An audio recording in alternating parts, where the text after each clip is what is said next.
Bonjour la gang d'internautes. Voici l'épisode 2 de la bière ambiante. Et oui, la bière ambiante, qui est maintenant disponible sur Facebook, Balado Québec et YouTube. Oui, on va tous mettre les liens en description de notre page Facebook parce qu'en ce moment, vous nous suivez juste sur Facebook. Je tiens à vous remercier pour les 150 j'aime et plus et les 500 vues. C'est vraiment apprécié, on aime ça, le retour de même. Vous pouvez laisser des commentaires, des commentaires constructifs, par exemple, admettons des retours de quoi améliorer aussi. Aujourd'hui, on se trouve dans un endroit assez particulier. On est dans le buffet des continents à Drummondville. C'est pas vraiment professionnel, mais on aime ça, les endroits un peu bizarres. C'est ça qu'on va faire durant notre podcast. On avait le choix entre le buffet des continents de Drummondville ou un cimetière à Saint-Hyacinthe. On a choisi le buffet des continents parce que c'est la seule place qu'on peut manger. Là. Puis on voulait un peu plus de piquant aussi. Fait qu'on a choisi le buffet des continents. Fait qu'on s'excuse si vous entendez des vieux monologues en arrière. Je pense pas que vous l'entendez, on entend juste un bruit ambiant, fait que ça fait bien avec notre logo. Je trouve que c'est pas super. On se retrouve avec une bière, du bruit, puis de l'ambiance. Donc, je me présente, moi, pour ceux qui n'étaient pas là au premier épisode, c'est moi, Captain Topo. Je fais des topos sur plein de choses. Et on a notre invité aujourd'hui. Raoul. Donc, on a Raoul avec nous aujourd'hui. Raoul, peux-tu te présenter en quelques mots? C'est simple, je suis un petit animateur de camp de jour ben simple, là. J'ai pas une vie très palpitante, là. Mais j'aime avoir du camp de temps en temps, fait que c'est pour ça que je suis venu ici. Ben, t'es là pour l'expérience. Ouais, puis pour vous donner un petit coup de main à partir de ça. Ouais, pas de problème. Si jamais il y a d'autres personnes comme Raoul, animateur de camp de jour ou gérant d'un PFK, vous êtes vraiment la bienvenue. Faites juste nous écrire à moi, Vincent Lortie ou la page du cours. Fait que quand même, on va essayer de le setuper ça, on se déplace. C'est sûr que Jonquière, on n'est peut-être pas capable de vous rejoindre avant une semaine. Là. Mais À longue distance, ça coûte cher, là. ouais, c'est ça. On va monter peut-être un jour s'il y a 8 personnes qui veulent faire un podcast à Jonquière, mais là, on va en parler plus tard. Là.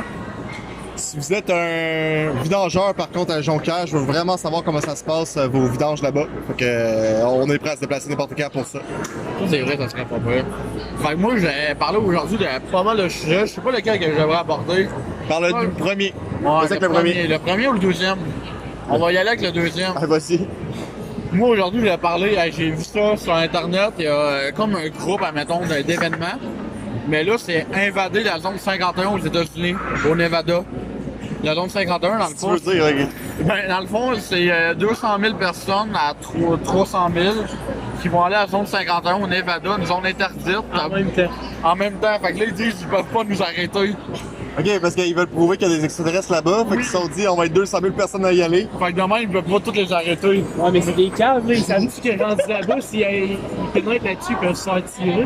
Ils se font tirer, ils ont le droit de tirer le monde. Fait qu'il va juste avoir 300 000 morts dans les prochaines semaines aux États-Unis. Ouais, y a-tu une date prévue pour Oui, il y a cette vraiment une invasion date, de la et- zone 51, genre? Oui, il y a vraiment une date, puis un groupe Facebook. Ils sont sérieux, ils sont 3 Voyons donc. Ils sont 500 000 en ce moment, je pense. 500 000 personnes qui veulent envahir la zone 51. Américains qui vont se faire tirer. Bonne affaire. C'est un garde à vue, genre tu peux même pas t'approcher genre dans 40 km de la zone, je pense. Alors, la personne que vous venez d'entendre présentement, c'est Seigneur Gartakan, qui est ici. Il est pas dans la table présentement, il est à l'autre table à côté, puis il fait juste nous lancer des niaiseries une fois de temps en temps, puis il repart comme ça. C'est ça, la zone 51, il y a juste cette montagne que tu peux voir la vue dessus, genre. Puis il y a une caméra dessus avec un poteau, puis le monde vérifie, genre, c'est vraiment strict. Fait que là, il y a 200 000 personnes, tu vas me dire, je penserais pas qu'il va y avoir 200 000, mais d'après moi, il va peut-être avoir 10 000 personnes qui vont dire, yo, on s'en va invader une base militaire. C'est quoi l'idée, hein? Ces personnes-là sont prêtes à mettre leur vie en danger, rien pour vérifier une chose. Oui! Juste pour savoir s'il y a des extraterrestres, tu le ferais-tu? Prêt à me faire de voir si c'est des extraterrestres? Non. Mais moi, je pense que oui, il y en a des extraterrestres, par exemple. Peut-être, on n'est pas tout seul sur l'univers d'après moi. C'est sûr que non. Mais, La galaxie, là. Il y a extraterrestre, il y a forme de vie. ouais. Tu sais, forme de vie, ça peut être une bactérie, même Ouais, si mais- Mars, qui vit pis qui est vivante. Mais je parle d'une forme de vie intelligente, moi. Intelligent, ok. Donc, admettons, peut-être pas aussi développé, peut-être mieux développé. Je pense que ça se pourrait. Mais je penserais pas qu'il y aurait ça sur la zone 51. Ils ont le droit d'avoir là, des constructions pour l'armée, là. Mais même à ça, je pense que, admettons qu'ils réussiraient à rentrer, Ouais, impossible. ils verraient plus, mettons, des ovnis, des objets volants, mettons, non identifiés, que eux autres essayent de comprendre, de tester. Ouais, ben, c'est ça, ils vont voir des affaires qu'ils comprennent pas, mais finalement, c'est juste des vaisseaux développés par la NASA, l'armée pis tout. Mais oui. C'est juste des public. c'est ça, ils ont le droit de cacher leurs armes nucléaires pis toutes les affaires dans le même, ça, je l'approuve. Ça, à un moment donné, pas obligé d'être tout au public, mais c'est sûr qu'ils cachent pas l'extraterrestre là-bas, là. Il y a juste des théories pour alimenter. D'après moi, ça doit être hautement touristique à cause des théories. C'est grâce aux théories, dans le fond, la popularité, là. Fait que faut dire que le monde sont calmes. Ben, Ils sont ouais. influencés par des théories qui sont prêts à mettre leur vie en jeu pour des Hey, théories. mais c'est sûr qu'il va y avoir un live Facebook, je vais regarder ça, je vais me sentir un peu mal, mais c'est impossible. En moins que l'armée va tous les teaser, mais. Mais ça, tu te sentirais mal pourquoi? Chris, ils veulent mettre leur vie en danger, tant pis pour eux autres. Leur description, c'est avec toute la gang, ils peuvent pas nous arrêter. Comme si, en plus, ils mettent ça genre public, pis tout, comme s'ils allaient pas se préparer pour. Ouais, mais en plus de ça, il est marqué que direct avec des pancartes, genre, qui ont l'autorisation de tirer. Ils ont même pas le droit de caméra, Que pas le tu droit sois de 10 rien. 000 avec une mitraillette, là, en 3 secondes, là, vous êtes tout à temps. C'est sûr, c'est vraiment une mauvaise idée. Là. Ça, c'est une idée américaine, là, c'est typique. J'ai vu ça, fait que ça c'était mon flash info de la journée. Là, je voudrais parler du Journal de Montréal. La semaine passée, j'ai envoyé chier Radio-Canada. Mais là, Journal de Montréal, je trouve qu'ils ont réussi à faire peur. C'est ce qu'ils ont fait pour pas influencer, alimenter toute la meute et toutes les affaires là même. Ils ont fait un article. Une femme voilée meurt au volant d'un go-kart. Ils ont précisé femme voilée. Genre dans le titre qu'on voit sur Facebook pour le partager. Le nombre de commentaires haineux, toi, tu le mérites, ça t'apprendra à porter le voile, des affaires de même. Mais pourquoi le Journal de Montréal a voulu préciser qu'elle était voilée? Une femme, admettons, avec un foulard aurait pu mourir dans un go-kart. Ils n'auront pas mis une femme foulardée. Mais là, vu qu'elle est voilée, ils ont précisé femme voilée dans leurs 8 mots. Ils ont le droit à 8 mots environ pour un lien Facebook. Ils ont décidé de mettre ça. Je trouve que ça fait pas mal dur un peu leur affaire Journal de Montréal. Je sais qu'ils sont en baisse de popularité, mais là, alimenter le nombre de Québécois qui sont pas assez développés... Mais d'après moi, ils ont fait ça parce que, comme tu dis, ils sont peut-être en baisse. Fait qu'ils ont voulu aller chercher leur popularité en allant, genre, chercher un public cible qui allait les faire réagir direct au premier point de ça a vue. partagé en masse, là, mais je trouve que ça n'a pas d'allure. Pourquoi ils ont précisé ça? Genre, ils ont pu l'écrire dans l'article. Elle est morte à cause de son voile coincé dans la roue. Mais là, ils ont précisé femme voilée. C'est juste à cause de ça qu'elle est morte, parce qu'elle était voilée. Je trouve que, je sais pas, ça manque le professionnalisme, le professionnel. Est-ce qu'on savait s'il faisait beau ou pas cette journée-là? Non, il n'y a rien marqué de ça. Il est marqué l'âge de la femme pis tout. Ils ont juste précisé un item. Est-ce qu'on sait l'angle de la pente dans laquelle elle était? Aucunement. Puis l'angle de la couille. Est-ce qu'on sait la grosseur de la roue? Les gars, man, arrêtez, j'aime pas l'intimidation. Non, ils ont rien précisé, ils ont juste précisé, mettons, samedi dernier, la mère a décidé de faire du go-kart à Boucherville et le voile a coincé dans la roue puis ça a cassé le cou. Je sais pas C'est la voile qui est dans la... Ben, c'est de quoi de même? Je sais même pas si la voile a rapport. J'ai pas lu l'article. L'article avait quoi en bas de 100 mots? Un article à 1000 partages là, pour 100 mots, là, je trouve qu'il y a un petit problème de balancement. Ah, merci beaucoup, Vincent Lortie. Pas de problème. Toi, Charles, voulais-tu y aller avec ton sujet? Ouais, ben moi, mon sujet, je vais parler des tatous. Ah ouais. Récemment, j'ai commencé à me faire tatouer, puis je trouve que les tatous, c'est, je sais pas si ça se dit addictif, c'est comme une addiction. Dès Ouais. que t'en as un, tu vas tout le temps en avoir d'autres. OK. Mais je vais te parler un peu de quand ça s'est passé, ça. OK. Parce que je dirais que... Une histoire vécue, une histoire vécue. Parce que je dirais que quand ça a commencé, quand j'ai voulu faire mes premiers tatous, ben, j'ai commencé avec 2 tatous, dont une tuque et un parapluie. Qu'on peut voir ici. J'avais pas vraiment... Sur sa cuisse, pour ceux qui verraient pas. Ouais. J'avais pas vraiment de signification. Mais dans le fond, j'ai aucun tatou qui a une signification vraiment. Mais c'est ça, j'ai commencé juste parce que je me suis dit, j'aimerais, tu sais, je vais être tatoué dans la vie. C'est qui ton influenceur qui t'a influencé à ça? Non, il n'y a pas quelqu'un en particulier, c'est juste, je me suis dit, moi-même, genre, Ok. j'aimerais ça avoir un tatou dans ma vie. Ok. Fait que ça a commencé de moi. Puis j'avais un ami, justement, Ben, qui faisait des tatous.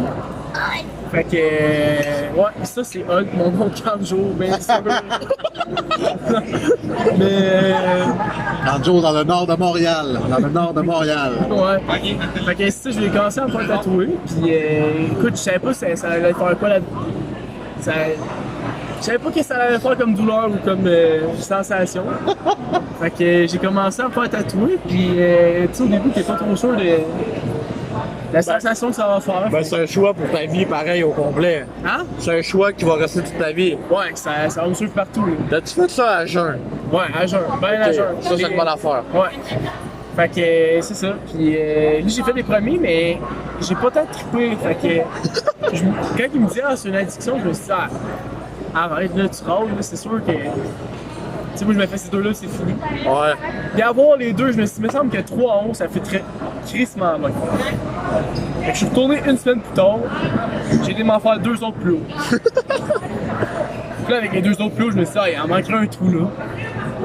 Puis en allant là-bas, ben, je me suis dit, il me semble qu'un tout petit, genre, avec une petite phrase, ça irait bien là. Fait que je n'ai plugué une autre petite phrase là. Puis en plus de ça, je me suis dit, je pourrais m'en faire un sur le côté du pied. Tu sais, j'ai vu une photo de ça en cherchant des idées de tatou. Fait que sur Pinterest, gracieuseté de Pinterest pour mes tatous, merci beaucoup Pinterest. Fait qu'ils sont pas originales des tatous, c'est tout copié. Ouais, exactement. Mais c'est Pinterest. Ouais. Les mères, ouais, merci. Fait que. C'est ça, je n'ai plugué 2 autres. Puis là, j'ai une liste d'autres tatous qui s'en vient. Puis même si j'aime pas tant tout le temps la sensation, parce que des fois t'as moins de peau et ça fait un peu plus mal, ben ouais. J'en veux quand même. Toi, t'es rendu à combien de tatous, mettons? Je te dirais que je suis rendu pas mal à 9. 9 tatous. Pas mal à 9. 9, t'as commencé à 2 puis t'en voulais plus. Ouais, exact. Ton premier tatou, c'était quand? Ah, je te dirais peut-être là 1 mois et demi, 2. Eh mon dieu, t'as fait 9 tatous en 1 mois et demi? Ouais. Tes payes, on sait où qu'ils vont, hein? Ouais, mais quand c'est ton ami, on s'entend que tu fais pas le plein prix. Là. Ouais. Tu sais, tu fais des petits shots d'amis. Dans le fond, t'es comme un peintre, genre une toile jamais finie sur toi, puis ton but c'est de la compléter, c'est ça que tu veux dire? Ouais, puis après ça, je vais marquer Picasso sur ma jambe. Fait que quand tu vas mourir, la valeur va amplifier. Ouais, fait que dans le fond, mes enfants vont pouvoir me vendre à l'échelle mondiale. Là. Ils vont pouvoir m'enrouler dans les toiles pour me vendre comme ils faisaient dans le temps. Parce que vous savez pas, mais Raoul est une vraie célébrité montante dans le monde mondain. Ouais, parce que je grimpe en flèche en ce moment à l'échelle mondiale. Là. Il y a 3 millions d'abonnés sur YouTube. Ouais, puis 74 000 sur Instagram. C'est vraiment pas balancé. Ok, je peux rectifier le tir. 74,3. Ah, ok. Fait que dans le fond, les tatous, dès que tu commences à des périodes d'arrêter, c'est comme un peu certaines drogues, caféine, des affaires de même, la cigarette. Ouais, c'est une sorte de drogue. Ben, je sais pas, ben, pour moi, c'en est une, là. Puis je suis pas le seul à l'avoir entendu. Il y a plusieurs personnes qui me disent qu'eux aussi, leur tatou, ils en ont eu un, puis après ça l'arrête plus parce qu'ils en ont tout le temps. Ça doit être dur de contrer ça. Admettons ton addiction, c'est. Admettons, tu te dis, faut que je me contrôle, mais t'es plus capable de te contrôler. Comment tu fais? Ben, Tu consultais un psychologue pour ça? Ou... Ben non, tu sais. Il y en a qui fument de la drogue à se tuer, mais à se faire des tatous tout le temps. Ce qui va arriver, c'est qu'à un moment donné, t'en auras plus de place pour te faire tatouer. Tu vas te rendre tatoué. Tu vas t'acheter un autre corps, genre. Exact. Je dois faire une dépression. Fait que dans le fond, c'est comme le premier, mettons, le premier manège à la ronde. Hein. Mais le Goliath, moi, j'avais peur. Dès que le fait, je le refais 8 fois. C'est direct que ça, tu m'expliques, là. Ouais, exactement la même affaire. Non, même pas payé. Merci pour les tatous. J'en ai pas, moi, personnellement. J'ai vraiment aimé ta critique sur les tatous. Je vais peut-être m'en faire un jour. J'hésite encore parce que tu gardes ça toute ta vie. Fait que c'est quand même tough à décider, hein. Ouais, ben justement, en le faisant sur ma jambe, moi, je me suis dit, si jamais plus tard, je vais laisser une craque de fesses en tatou, ben, puis je l'ai sur le bras. C'est Ben, pas tu tant coupes ta whatever jambe. versus sur ma jambe. C'est ça, tu fais juste couper ta jambe, ça Ouais. finit là. C'est un bras, qui sait qui aurait besoin, qui a besoin de ses 2 bras? Tout le monde a une jambe, là. C'est pas comme si t'avais besoin de tes 2 jambes à chaque jour. de même. Ouais. On va pas parler de décapitation, là. Fait que, C'est vrai que des chaises roulantes, c'est commode. Sans parler de décapitation, c'est pas mal ça, les 500 000 personnes qui veulent aller se faire décapiter hein, pour voir si les omnis existent. j'ai hâte qu'il y ait un live, admettons, TSN, là. Genre, ils vont être en hélicoptère, puis eux aussi vont se faire shooter parce qu'ils ont pas pensé à ça. Ça va être un massacre. Dans le fond, le live, ça va être quelqu'un qui va courir dans le tas avec. Tu vas juste avoir tomber la caméra, tu vas pointer le ciel, puis après ça, tu vas recourir. Non, c'est ça. Dans le fond, il y a juste aucune nouvelle de ça, là. Mais je sais juste pas comment ils vont faire les funérailles, là. Ça va être bizarre un peu, là, mais il semble... ne jamais oublié, il a été honoré car il a été dans la zone 51. T'as trouvé ça où, cette nouvelle-là? C'est sur Facebook, il y a vraiment un groupe. Il y a un groupe, c'est vraiment montant, puis il y a full de photos de ça. Mais tu partageras ça sur sa page Facebook de la bière ambiante. Ça me tente pas que mes petits followers aillent se suicider, là. Non, mais juste pour qu'on voit ça. Ok, mais y allez-y Pas pas. de se joindre au mouvement, là, mais... S'il vous plaît, allez-y pas, là, ça me tente pas tant, là. By the way, ça me fait penser à l'histoire des tatous, là. Je me suis déjà posé la question, je vais-tu pas être tatoué un jour? Ouais? Je me suis dit, ah quoi? Ça va être quoi? Un dragon, un signe, quelque chose? Finalement, j'en suis venu à la conclusion que je me fais pas tatouer pour la simple et bonne raison que j'ai peur des aiguilles. C'est pas sérieux? Ouais, j'aime pas ça. J'ai comme un vaccin, j'aime pas ça. Une prise de sang, j'aime pas ça. Fait que me faire tatouer pendant 1 heure, là. Je suis pareil que toi, hein? Ouais, pour vrai. Ça paraît pas, je suis peut-être 6 pieds 1, 300 livres, mais j'ai tombé à la date d'un pomme 3 fois à cause d'un aiguille. Ouais, mais je sais pas, c'est la sensation que... Fait que j'imagine même pas dans le salon de tatouage, j'ai juste tombé d'un pomme. Tu fais quoi si tu tombes dans les pommes? Est-ce qu'il continue, genre, ou il attend que tu reviennes? Je sais pas, j'ai jamais été à un salon de tatouage. J'ai pas marqué ce qui tombe des pommes des virés, là. T'es viré. Mais c'est ça, en même temps, c'est parce une décision pour la vie. Je vais peut-être m'en faire un à ma retraite, par exemple. Ta retraite. Fait que demain- Écrire retraité, genre. Ouais, ben j'aurais aucun regret, tu sais, il me resterait quoi, 5 ans à vivre, là? Retraite. Dans le- Retraite, tu te chesses, genre. Le temps que je Tu peux rentre sur aller sur le bord de la piscine. C'est ça. Le temps que je rentre sur le marché du travail, anyway, l'âge de la retraite, fait quoi, 75 ans? By the way, on a Raoul qui est allé chercher des desserts. On rappelle qu'on est au buffet chinois. Mais. Mon continent, s'il vous plaît, on est Ouais, tous... c'est ça. Mais il est parti, puis là, il est revenu parce que, tu sais, le concept, c'est que tu te lèves pas le chinésette, puis tu reviens. Puis, bon. Est-ce que c'est bon, au moins? Je sens mou. Il est ému. Ah, ça me donne faim, moi aussi, je vais y aller. Fait que je vais continuer à parler là-dessus. C'est comme, dans le fond, Mike Ward nous écoute. Quand ils vont se faire pisser, ben, nous, on s'en va manger à la place, là. OK. Ouais. Bon, ouais, je vais continuer avec Ton sujet? mon sujet, ma chronique. En fond, moi, je faisais du ménage dernièrement, puis je suis tombé sur un pot. Un pot que je savais plus trop ce que j'avais mis dans ce contenant-là. Je l'ai ouvert, je l'ai dévissé, c'était un pot dévissable. Puis je suis tombé sur un gros paquet de scènes noires. Je pensais les olives. Ouais, non. Mais là, je suis tombé sur un gros paquet de scènes noires, mais vraiment beaucoup, une centaine de scènes noires. Je me suis dit, hey, ça vaut peut-être $1 ça. Puis je me suis rappelé qu'il y a 1 an ou 2, il y a des enfants qui m'étaient dit qu'ils n'avaient jamais vu de scènes noires. Là, je m'étais dit à quel point on est rendu vieux à se dire qu'il y a des gens qui n'ont jamais côtoyé les scènes noires. C'est incroyable, hein? Un beau petit coup de vieux. Comme si ça faisait partie d'une époque, les scènes noires. Ben c'est sûr, là. Tu sais, un jour, mettons, dans 50 ans, là, on va parler un jour si les 5 cents et les 10 cents sont plus là, ou l'argent tout court n'est plus là. Puis là, j'ai commencé à regarder, mettons, c'était qui était sur les scènes noires. Tu sais, on voit, mettons, la reine d'Angleterre. Puis là, j'ai commencé à regarder mes autres sous, mes 5 cents, mes 10 cents. Puis là, j'ai commencé à vouloir voyager dans l'histoire du Québec et essayer de voir c'était qui les premiers ministres du Québec. Je me suis rendu compte que, connaissez-vous, vous autres, Charles-Eugène Boucher de Boucherville? Oui. Ben ouais, c'est qui? J'en ai aucune idée. Ben c'est ça, ben c'est un premier ministre du Québec, mais on n'a aucune idée c'est qui. Imaginez-vous donc, là, présentement, là, François Legault est au pouvoir. Mais dans 100 ans, là, on va dire François Legault, puis la moitié du monde ne sauront même pas c'est qui. Incroyable. C'est fou quand le détail passe vite. Comme le temps passe vite.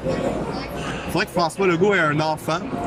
Mais il y en a déjà, là, mais que ses enfants s'en aillent en politique. Qui deviennent premier ministre. Lui, Les est-ce trucs qu'on d'eau parle dans le de Charles Eugène? As-tu Boucher des de recherches? Boucherville? Ouais. Est-ce que tu as fait des recherches sur lui? Non, aucune. Mais j'en ai fait sur plusieurs premiers ministres, dont Lomi Gouin, que lui aussi, à part qu'il y a un boulevard à son nom, on sait rien. Mais tu sais, il a quand même été premier ministre 15 ans. Ça, c'est genre, tu prends Jean Charest, plus Philippe Couillard et Pauline Marois, ça fait à peu près 15 ans. Fait que genre, il y a du monde qu'on connaît pas, mais qui sont là depuis. Ils ont été là vraiment longtemps au pouvoir, puis on n'a aucune idée. C'est incroyable. Connaissez-vous Pierre-Joseph Olivier Chauvreau? Non. Mais non. Ben pourtant, c'est le premier premier ministre du Québec. Ah, personne, c'est ça. Tu es en train de dire qu'un des premiers ministres a resté 15 ans au pouvoir. Lomi Gouin, ouais. 15 Maintenant, on ans. peut plus. Oui, tu peux. Ah ouais? On n'est pas aux États-Unis, L'ortie, l'ortie. c'est 8 ans. 8 ans, oui, maximum, mais. Mais quand même, là, 15 ans, là, t'avais dit que c'est l'équivalent de Jean Charest. Jean Charest était là de 2003 à 2012. Puis tu prends Pauline Marois qui était là après 1 an et demi. Puis après ça, tu prends Philippe Couillard. Donc ça va à peu près 15 ans. Un petit peu plus que 15 ans, mais c'est à peu près l'équivalent de 3 premiers ministres qui ont été à la place d'un. On n'a aucune idée, c'est qui ce monsieur-là, à part qu'il y a un boulevard à son nom. Moi, je me rappelle le McDonald's, là. Ouais, puis tu sais qu'est-ce qu'il a fait, Johnny McDonald? Ouais, il a fait un chemin de fer, c'est juste à cause de ça. Ouais, c'est vrai. Oh, oui. Puis il est sur un billet de 10, je pense. Ouais. Mais c'est le premier ministre du Canada, mais lui, c'est le gars qui a fraudé beaucoup d'argent avec le chemin de fer du Pacifique. C'est pour ça qu'il est là. Ouais. Il mérite bien sa place. Comment on Oui. dit, hein? Il est parti en politique à cause de ce scandale-là, parce que c'est sûr. Puis 4 ans plus tard, il est retourné. Il a été élu. Les gens avaient oublié. C'est le gars du peuple. Ah, c'est un gars du peuple. Avec les poches pleines. En 4 ans. Ouais. Le monde a oublié ça. Ben, oubliez pas. Il y a du monde qui ont pardonné, disons, pour. Parce qu'il a été élu, il doit. Ça fait penser à environ ça. combien de temps que les Seigneurs. Mais toi, en contexte, t'as pas de réseaux sociaux, t'as pas Ouais. Facebook. Faut le dire. Notre Ouais. ami McDonald's, il est pas sur Instagram. Non. Il n'y a pas des selfies en petit maillot de bain. C'est sûr. Puis on fait pas des topos sur lui au Quotidiennement. moment des élections, mettons, pour rappeler ce qu'il a fait, son historique. Il y a Mais- beaucoup de bouche à oreille à l'époque, mettons, pour les élections. Mais quand même, Que on parle de 4 ans. Les Seines Noirs, ils ont disparu il y a combien de temps? Environ ça, à peu près, pour mal 4 ans? Non, c'est plus que ça. Là. On est proche de 2011-2012 quand ça, on a arrêté d'en faire, mais c'est graduel après ça quand on va La reine éliminer, avait là. encore l'air pas pire jeune, c'est ça noir quand ça a arrêté. Ben là, on a l'air encore pas mal jeune, là. On s'entend que la reine Elisabeth, elle a 93 ans. Oui, elle est en forme parce qu'elle a planté son premier arbre que j'ai vu. Non, elle a planté un arbre par elle-même que j'ai vu sur les réseaux sociaux, mais quand un mec est capable de planter un arbre, elle a quand même 93 ans. Là. Fait que tu sais, Ouais, mais elle a un truc. Sais-tu quoi? Elle a un employé pour elle. Photoshop. Non. Elle a un employeur pour elle qui est payé à casser ses souliers. Pour qu'elle puisse marcher plus facilement. Ouais. Fait que de même, elle a jamais mal aux pieds. Ça se fait bien dans un CV, ça. C'est dans la vie. Moi, je casse les souliers de la reine. c'est vrai ça. Elle a la même voiture. Oui, tu vas voir, elle est payée quoi? 100 000 par année. Ça, je vais pas dire de mensonge, mais il y a vraiment un poste. C'était une fille qui était comme conseillère magasin. Puis elle s'est tombée de même qu'elle avait la même grandeur de pied. La même largeur pis tout. C'est juste un don de Dieu qu'on pourrait dire un peu, là. C'est pas aussi un gros don qui a été né comme reine. Mais pareil. T'es payé à mettre des souliers. Puis personne te voit, personne t'entend, puis tu gagnes bien ta vie, puis tu vis peut-être au palais. T'imagines-tu? Puis la reine, elle en met des souliers, là. Fait que tu travailles tout le temps. Parce que Tu peux pas trop les user, fait que tu fais des choses qui sont comme. C'est sûr qu'elle a mal aux pieds, Assez, peut-être, la fille, là. Ben, ouais, peut-être qu'elle a mal aux pieds si elle est en train de casser ses souliers. parce que moi, j'irais bien mal au pied pour faire ça de ma vie. Là. 100 000 par année pour casser les souliers, là. Quoi, tu fais 1 heure par jour? Dans l'été, peut-être 3 heures par jour. Ben oui, Ça doit D'après pas moi, être un tu temps plein. punches pas, là. Non. Il n'y a pas un tu pas. dors avec tes souliers, tu dors avec les souliers. Je sais pas qu'est-ce qu'elle fait pour les casser, mais la reine, j'en ai jamais plein. En tout cas, moi, je finirais ma chronique en disant qu'en parlant de la reine, justement, parce qu'elle s'en vient vieillissante, là, elle va bien finir par partir. Moi, j'ai hâte au moment où est-ce qu'on va changer son visage sur les 20 $. Pas parce qu'elle va mourir, mais parce qu'on va voir quelqu'un d'autre dessus. Tu sais, voir un roi tout frais, tout beau, là, de... Le roux, là, Harry. Non, c'est pas lui, c'est son de qui? frère, William. Ouais, mais moi, je préfère Harry. Ah, ben là. On va pas faire un vote. Et je pense que les morts de vote vont être Ben, nous, c'est un rôle qui sert à rien, là. Ah. À part le fait que tu as le droit de rouler sans permis de conduire. C'est vrai. Ouais. Ouais. Il y en a pas de passeport aussi, la reine. Ah, pas de passeport, pas besoin. Elle a pas Puis il besoin. est dans la famille à Johnny Depp. John Depp. Ouais. Pour le vrai. Je savais pas ça. Moi, la reine, c'est comme C'est comme ta bro, genre. mon modèle, ouais. C'est mon modèle. Je bois du thé. À chaque fois c'est mon modèle. à chaque fois que je bois du thé, je pense à elle. Ça sert à quoi de boire du thé sans penser à la reine? C'est Regarde, comme ça. c'est liste, survivre à l'église. C'est un bon sujet de la reine, ça. En passant à elle. La reine, je peux en parler pendant des heures et des heures. Hey, la reine, c'est pas rien, là. C'est quand même elle qui nous gouverne toutes, mais qui sert à rien, là. Fait que, c'est ça. Moi, pour la reine, c'est mon idole. Je voulais juste la préciser. Vincent Lortie aime la reine. Fait que si jamais tu vas être dans notre podcast, laisse-nous un commentaire, la reine. On est vraiment game. On va venir. Salut, je vais payer le billet d'avion à Capitaine Topo. Qu'on aille voir la reine. D'après moi, elle va pas vouloir savoir. Elle va jamais entendre parler de lui. Tu penses-tu qu'elle a ses réseaux sociaux? Oui, mais c'est pas elle, là. Il doit y avoir du monde qui sont chargés de ça, là. Elle doit avoir beaucoup de ressources humaines, mettons. Ouais. D'après moi, elle n'a pas de téléphone, là. Parce que c'est pas elle qui répond à son téléphone, c'est clairement. Son chum non plus, là. Son chum non plus. Bon, ben, je pense que c'est ce qui mettait fin à notre deuxième épisode de La bière ambiante. Oui. Alors, au revoir, Raoul. Merci, Vincent Lortie. De rien, de Et rien. moi, Captain Topo. Fait Merci que, beaucoup. N'oubliez pas que nous sommes disponibles sur YouTube, Balado Québec et Facebook. Bonne